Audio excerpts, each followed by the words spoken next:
அனைவருக்கும் வணக்கம். கண்டியில் ஒரு மாணவி, ஒரு 18 வயது மாணவி கடத்தப்பட்டிருக்கின்றார்.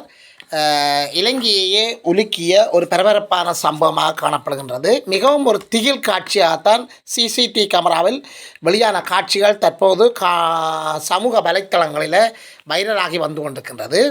இது சம்பந்தமாக நாங்கள் உங்களுடன் விரிவாக பார்க்கலாம் என்று நினைக்கின்றேன். அதாவது வீதியால் 2 மாணவிகள் நடந்து வந்து கொண்டிருக்கின்றார்கள். இந்த வீதியால் 2 மாணவிகள் நடந்து வந்து கொண்டிருக்கின்றார்கள்.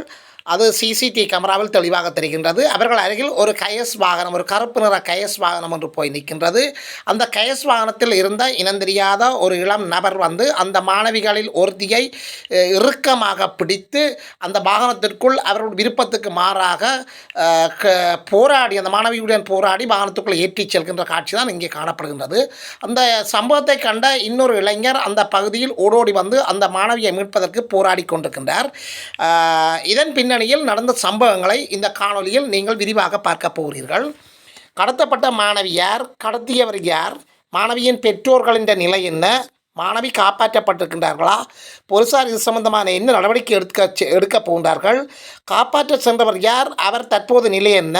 தற்போதைய இந்த நிலைப்பாட்டின் முடிவுகள் என்ன? இது சம்பந்தமாக விரிவாக இந்த காணொலியில் பார்க்க போகிறீர்கள். இதுபோன்ற காணொலிகளை நீங்கள் பார்ப்பதற்கு எமது காணொலிக்கு நீங்கள் புதியவராக இருந்தால் அல்லது எமது காணொலியின் சப்ஸ்கிரைப் பண்ணாமல் தொடர்ந்து பார்ப்பவராக இருந்தால் தயவுசெய்து சப்ஸ்கிரைப் பண்ணுங்கள், ஷேர் பண்ணுங்கள், கமெண்ட்ஸ் பண்ணுங்கள், லைக் பண்ணுங்கள், ஆக்கபூர்வமான கருத்துக்களை எழுதுங்கள். அருகில் இருக்கிற பெல் ஐக்கோனை கிளிக் பண்ணி நாங்கள் போடுகின்ற காணொலிகள் அனைத்தையும் உடனுக்குடன் பார்க்கக்கூடியவாறான நோட்டிஃபிகேஷனை ஏற்படுத்தி கொள்ளுங்கள். கண்டி மாவட்டம் வெளியோயா என்ற பிரதேசத்தில் தபோதிலா என்ற போலீஸ் பிரிவுக்கு உட்பட்ட பகுதியில் தான் இந்த கடத்தல் நிகழ்வு நடைபெற்றிருக்கின்றது. ஒரு முஸ்லீம் மாணவியைத்தான் இங்கே கடத்தி இருக்கின்றார்கள். அதாவது நேற்று காலை 7:13 மணியளவில் இந்த கடத்தல் சம்பவம் இடம்பெற்றிருக்கின்றது. இது சம்பந்தமாக போலீஸில் இன்று தான் முறைப்பாடு செய்யப்பட்டிருக்கின்றது. போலீசாருடைய விசாரணைகள் மந்தகதியில் நடைபெற்றிருப்பதாக விமர்சிக்கப்படுகின்றது. அதாவது ஒரு கருப்பு நிற வாகனத்தில் வந்த கடத்தல்காரர்கள் தொழில் அதிபர் ஆன ஒருவருடைய, அந்த பகுதியைச் சேர்ந்த தொழிலதிபரான ஒருவருடைய 18 வயது மதிக்கத்தக்க ஒரு மாணவி, பாடசாலை மாணவியை பாடசாலைக்கு செல்லும் வழியில், அதாவது காலையில் பாடசாலைக்கு மாணவி தன்னுடைய நண்பர்களுடன் சென்று கொண்டிருக்கின்ற சந்தர்ப்பத்தில் அந்த மாணவியை கடத்தி இருக்கின்றார்கள். இந்த கடத்தல் சம்பவத்துக்கு ஒரு கருப்பு நிற வாகனம் தான் பயன்படுத்தப்பட்டிருக்கின்றது. கையஸ்டாக சிறிய வாகனம்.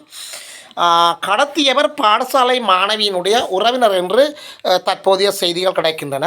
அதாவது இந்த மாணவியினுடைய மச்சான் முறையில் உள்ளவர் தான் அந்த மாணவியை கடத்தியதாகவும், அதாவது இந்த மாணவியினுடைய தாயாரின் தம்பியின் மகன் என்று இனங்காணப்பட்ட ஒருவர் தான் இந்த கடத்தல் நிகழ்வை அரங்கேற்றியிருக்கின்றார். இந்த கடத்தல் நிகழ்வினுடைய பின்புலங்களை நாங்கள் பார்க்கின்ற போது இந்த கடத்தியவர் இந்த மாணவியுடன் ஆரம்ப காலத்தில் அவர்களுக்கு இடையில் காதலில் ஈடுபட்டதாகவும், அந்த காதல் பிற்பட்ட காலப்பகுதியில் கசப்பாக மாறியதாகவும், அந்த காதல் நடைபெற்று கொண்டிருக்கின்ற காலப்பகுதியில் பெற்றோர்களுக்கு இடையில் அவருக்கு திருமணம் செய்து வைப்பதாக உறுதிமொழி வழங்கப்பட்டதாகவும், அதன் பின்னர் அவர்களுக்கு இடையில் ஏதோ ஒரு முரண்பாடுகள் ஏற்பட்டு அந்த முரண்பாடுகள் காரணமாக அந்த திருமணம் நடைபெறாது என்று ஒரு செய்தியின் பின்னணியில் தான் அந்த மாணவியை கடத்தியிருக்கின்றார்கள். சமீப காலமாக இந்த காதலர் இருவர்களுக்கும் இடையில் முரண்பாடு ஒன்று இருந்ததாகவும், திருமணம் நடக்காது என்ற நிலைப்பாட்டில் தான் இந்த கடத்தல் நாடகம் அரங்கேறி இருக்கின்றது. கடத்தியவர் கடத்தியதோடு நின்றுவிடாமல் தொழிலதிபரான அந்த கடத்தப்பட்ட மாணவியினுடைய தந்தைக்கு கப்பம் கோரி மிரட்டி இருக்கின்றார்.